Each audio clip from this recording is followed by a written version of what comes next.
Minus 10, 9, 8, 7, 6, 5, 4, 3, 2, 1, 0. Hey there, it's James Valvis, and I'm going to be doing a new freeform for you. This is where I just talk about whatever comes to mind, and today I have no idea what I'm going to talk about. I'm just going to put it out there and just see what happens.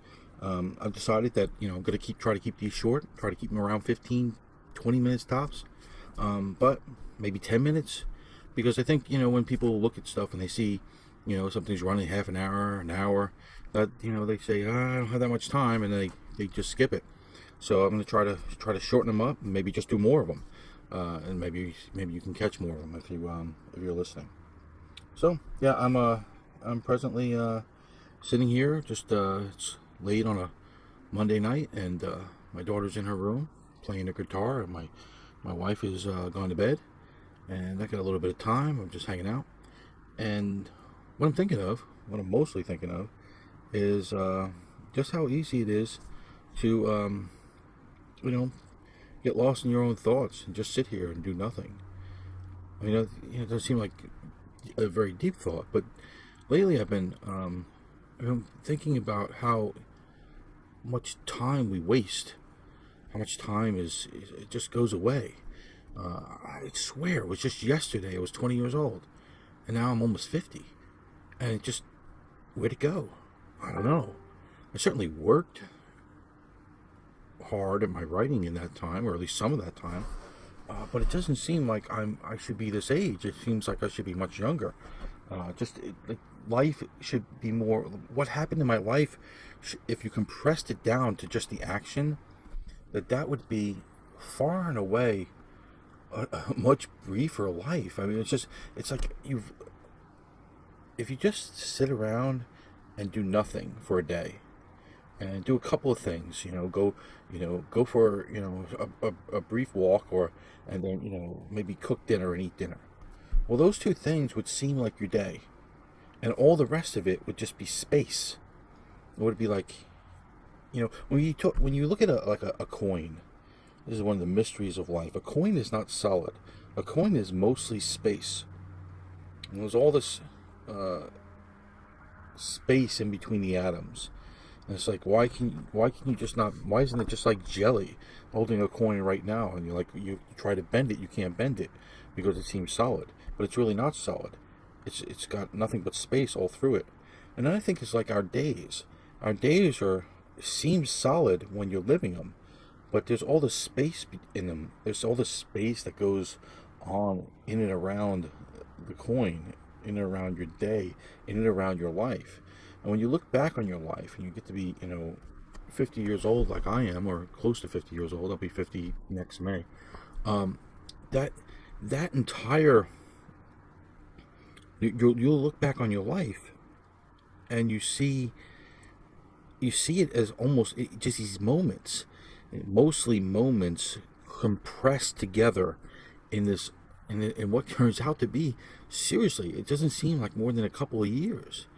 I mean, there's a lot of that time you're sleeping, so that's all those hours are gone, and then a lot of the time you're just doing very little or nothing, or you're waiting, you're on a bus going to work, or you're just doing something. Maybe I happen to think that reading is a great thing, but when you read, the time just goes, especially if you're reading something that's not very impactful to you. If you're reading just an article on what's happening in Zimbabwe or something, and you read it and you go, well, that's very interesting, and then you go on and do the next thing, but you don't remember much of it, if any of it, and all this time goes out into the ether.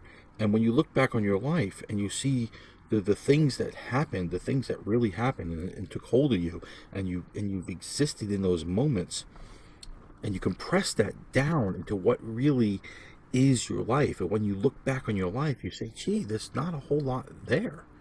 I remember this great poem by his name's eluding me right now, which is unfortunate. It doesn't always happen to me, but does sometimes, where I lose the name of a poet. It'll come back to me later. But he wrote a great poem about this guy who gets Oh, I'm not even gonna go into it. I can't remember the guy's name. I'm not gonna do it. But that whole idea of our lives are compressed. You see, people used to talk about when you died, your whole life would flash before your eyes, and I think that's crazy. There's not enough time for that to happen.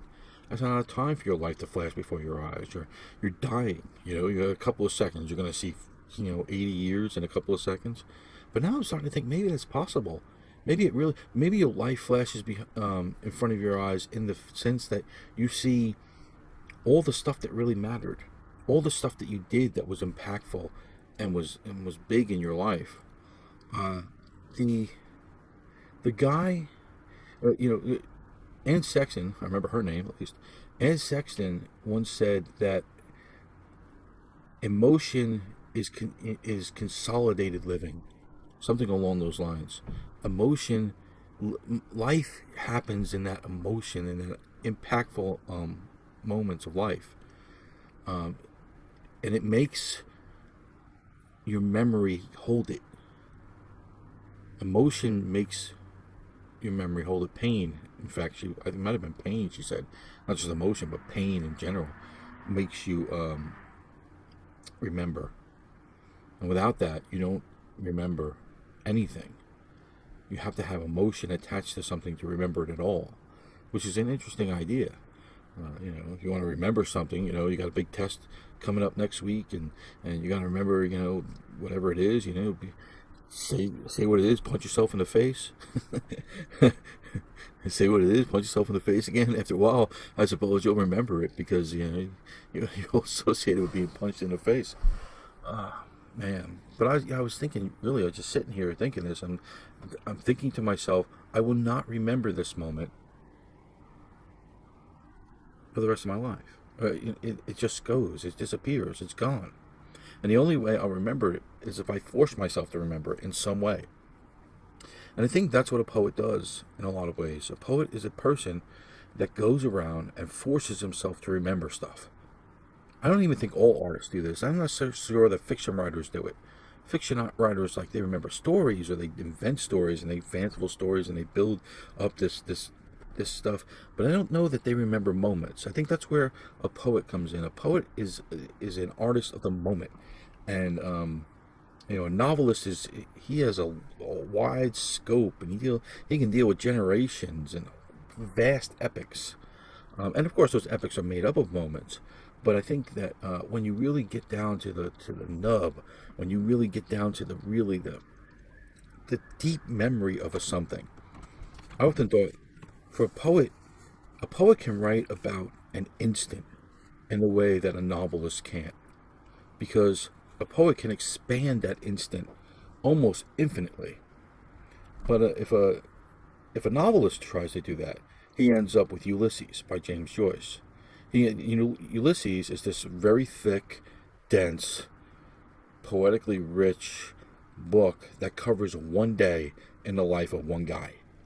And it's really a long poem rather than a novel. And it's just, you have just the expansion of these moments that go on for almost infinity. Literarily speaking, it does this.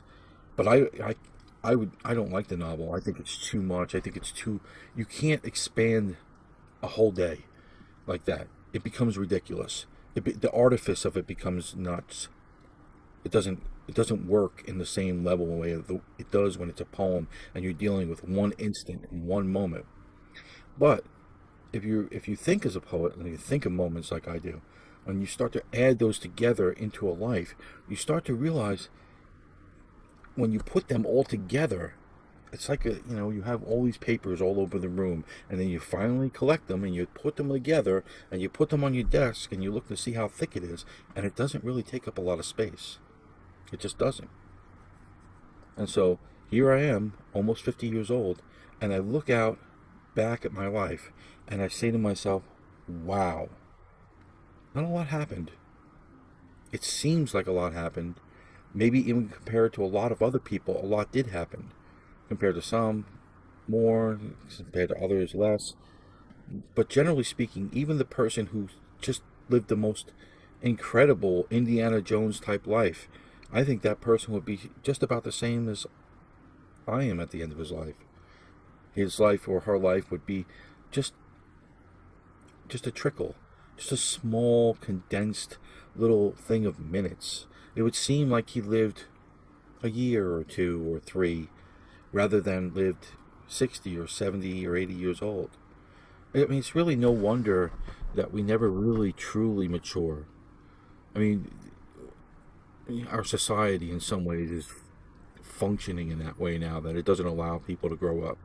But even the most mature people I know are not as mature as they could be. They don't seem to have a grand overarching wisdom that comes across in them.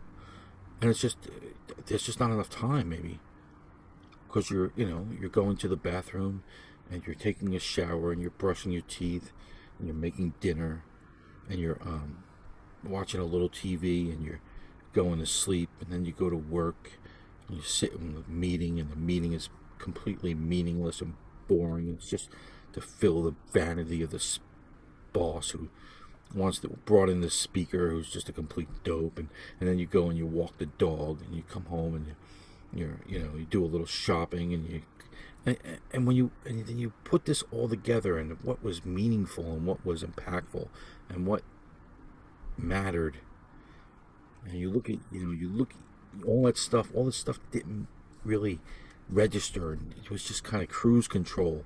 When you get all that out, when all that just disappears and that fades into the background like so much white static, almost like it's a dream itself. When that happens and you look at what's left, you look at the nugget of your life, it's not a whole lot. And I guess all you can really hope for is that condensed bit of your life is a diamond, is a jewel. And when those moments came, they were truly special moments. Anyway, I hope this talk interested you. And as always, please like, comment, subscribe. Hit that little bell button so you get more of this kind of stuff. And as always, thank you for listening. Thank you for listening. And God bless you.